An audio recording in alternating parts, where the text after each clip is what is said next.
Welcome to Burlap Teachers. Enjoy the video. In this video, I will explain how to cook with canned tuna. First, let's make a classic tuna salad.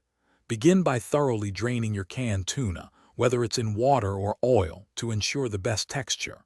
Then in a bowl, combine the flaked tuna with about 2 tablespoons of mayonnaise, 1/4 cup of finely chopped celery, and 1 tablespoon of minced red onion.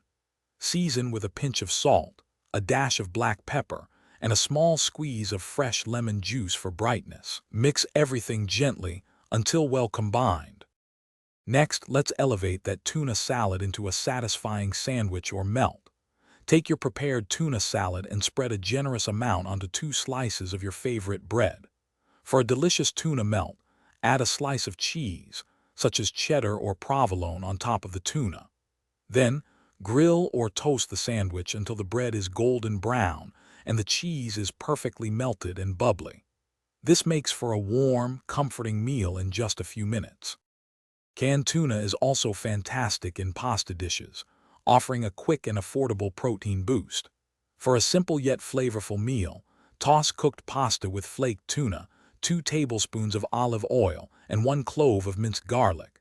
You can enhance this with 1/2 cup of halved cherry tomatoes, 1 tablespoon of capers, and a sprinkle of fresh parsley. Alternatively, create a creamy tuna pasta by mixing tuna with a can of cream of mushroom soup, 1/2 cup of peas, and a 1/4 cup of grated Parmesan cheese. Beyond salads and sandwiches, canned tuna offers incredible versatility for other meals. You can easily make delicious tuna patties by combining flaked tuna with 1/4 cup of breadcrumbs, 1 egg, and your favorite seasonings, then pan frying them until golden. Another comforting option is a quick tuna casserole, using 1 can of cream of mushroom soup, cooked egg noodles, and 1 cup of frozen peas. Or simply top a fresh green salad or some whole grain crackers with tuna for a healthy, protein-packed snack. Thanks for watching. Consider subscribing if this video helped you.